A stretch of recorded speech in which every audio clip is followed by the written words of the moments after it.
Silence. Not the silence of peace, but the one before something terrible. The escape leads them to the entrails of an ancient human scientific facility, abandoned since the early years of the genetic war. The place is a tomb of memories, walls covered with alien moss and fossilized technology. Flickering holograms activate as Ethan passes. He sees young versions of scientists he never met, but recognizes. Genetic fragments echoing through time, and in the center of the main hall lies what remains of Project Eden. A capsule, empty veil approaches and touches the cracked panel. This is where it all began, where you created the code, and where you decided it was too dangerous to exist. The Malaks hover silently, their bodies trembling like living mist. They reveal more, not with words, but sensations. Project Eden was sabotaged by humans themselves, fearing the power of what they had discovered. It was not just a weapon, it was a key, a genetic structure capable of redefining the biology of all known species, to unite or destroy. Ethan feels the capsule react to his presence. Sensors light up red. The capsule recognizes him, the last oracle of Earth. Not a messenger, but a living memory, carrying the complete genome of the human species before the warlike manipulations. He is not just proof that humanity existed, he is what humanity should have been. Suddenly the facility shakes. The voids have arrived, but they are not alone. The Sarn brought with them a catalyst, a fragment stolen from Ethan's own DNA, used to create a clone. A corrupted reflection. The image of what he would be if born within the Empire. The encounter between the two is silent. They face each other, and for a moment, they recognize one another. The capsule blinks one last time before collapsing. The message is clear. Only one can carry Eden, and now Ethan must choose. Fight for his identity, or sacrifice himself to keep the truth from falling into the wrong hands. The facility trembles as if alive. The confrontation between Ethan and his Sarn reflection is not immediate. It's tense, paused, as if time itself hesitates to move on. The clone, adorned with symbiotic armor and soulless eyes, is called Kale, created to obey, trained to destroy. But inside him is a strange echo, confusion. "You feel it, don't you?" Ethan says, his voice firmer than he feels inside. "This is not just code, it's memory." Kyle hesitates, for 1 second, just enough. Vael fires. Wave of bioenergy hits the Sarn soldiers entering through the main entrance. The Tanari roars like an ancient beast. She doesn't want just to survive, she wants the truth to live. The Malaks expand like liquid shadow, intertwining among the corridors and forgotten machines, protecting Ethan, and consuming their enemies silently. Ethan runs to the core of the facility, where an ancient genetic interface still pulses. He connects to it, not with wires or commands, but with what he carries in his blood. The pain is immediate. Hallucinations invade his mind, Earth ablaze, the first activation of Project Eden, human voices begging forgiveness as they locked away the original DNA forever. The facility begins to implode. Kyle appears, wounded, but advancing. He doesn't fight for himself. He fights for an empire that shaped him, and even so, his strikes carry doubt. The confrontation is brutal. Two nearly identical bodies, moving like dissonant reflections.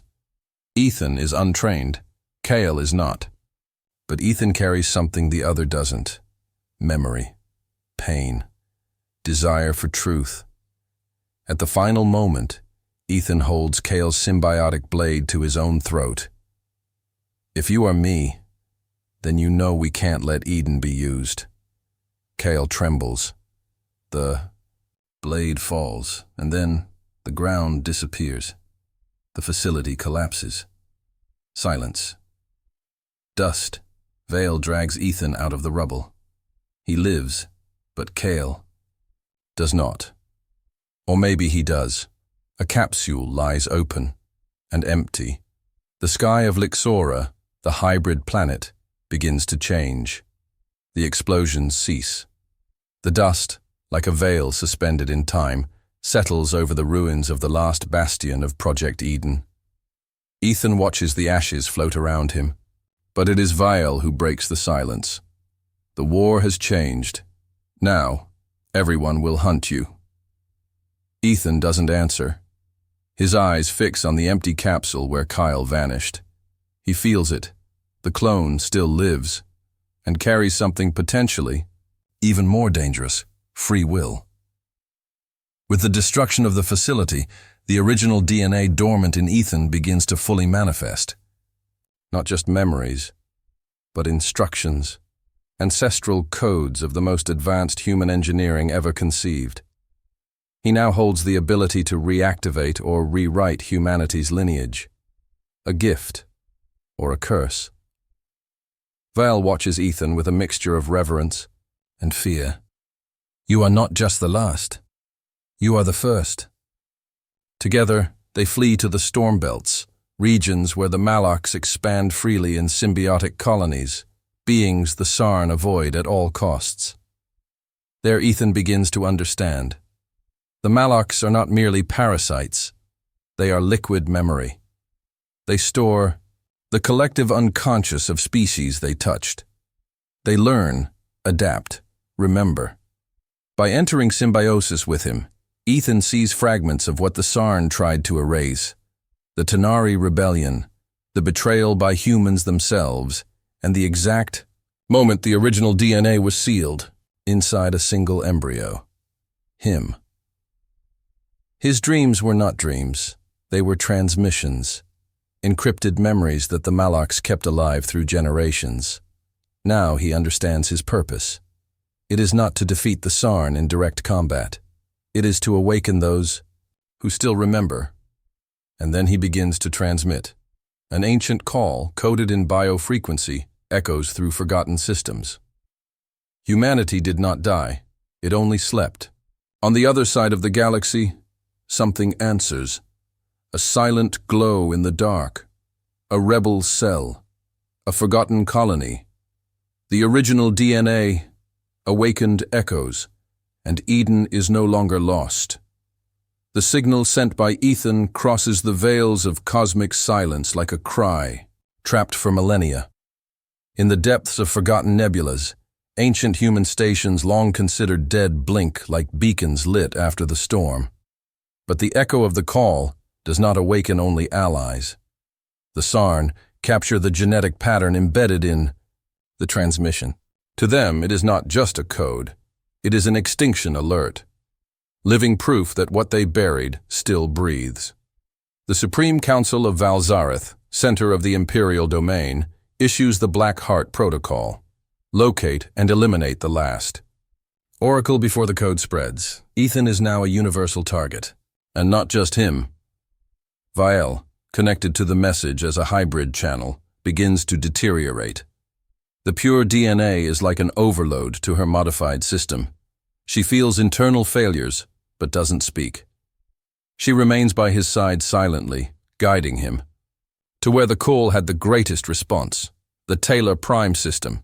There, what they find is not an army. It's something more powerful, a child, human, perfectly healthy, with eyes shining with the same light Ethan saw in his own dreams. She doesn't speak, but when she touches his hand, the truth explodes in his mind. She was born from Eden, a new Genesis, the future of a lost humanity. The fight for Eden is just beginning. Ethan and Vial cross the plains of living iron, a semi-mechanical ecosystem created by the Tanari through an ancient genetic pact with the Malaks before the rupture. The ground pulses. Every step is accompanied by an organic echo, as if the planet itself is breathing. On the horizon, black towers tear through the sky, the Sarn obelisks, surveillance structures scanning the planet for signs of the lost DNA. Time drips like poison. Ethan begins to feel the changes. His skin vibrates under the light of certain stars. Memories he never lived, flood his mind. Memories of extinct laboratories, voices of scientists who created him, and visions of Project Eden before the collapse. He is not just remembering, he is reconnecting.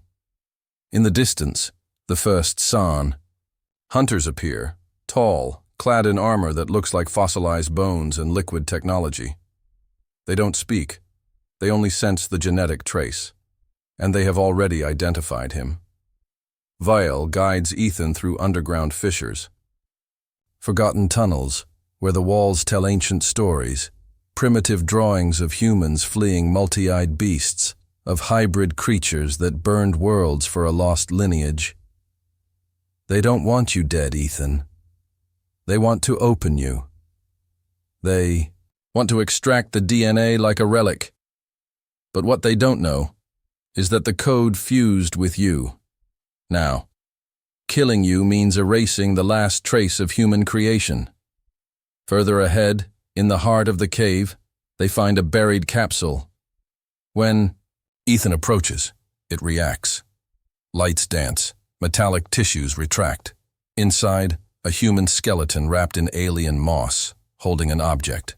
A key. Not a physical one, but a symbol activated by biological recognition. When Ethan touches it, the complete map of Project Eden is revealed in an organic hologram. Hidden planets, forgotten bases, genetic fragments scattered across the cosmos, and, at the center of the map, the true Eden. But time runs out. The sky explodes in scarlet thunder. The San ships arrive. The sound that crosses the planet is not of engines.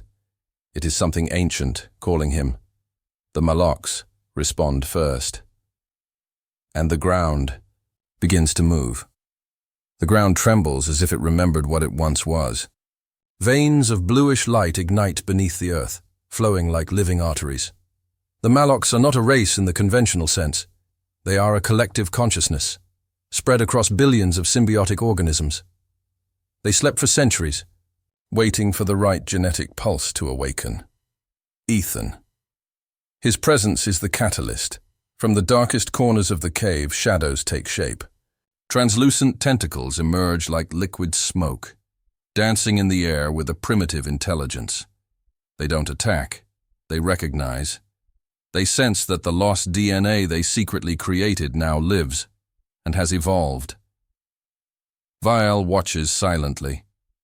There is reverence in his gaze and fear. The Malocs created Eden to preserve, but humans wanted to turn it into a weapon. When they realized the mistake, it was already too late. Ethan feels something enter his mind. It's not pain. It's like a borrowed memory. A Malox approaches, small, like a shimmering lava, and touches his skin. The fusion isn't physical. It's emotional. He sees the creation of the master DNA, the first human hybrid, the silent pact between San, Tenari, and Malox to destroy the threat before it shifted the universal balance. He was the result of an experiment that united science and biological faith. And for that reason, he was hidden, not destroyed.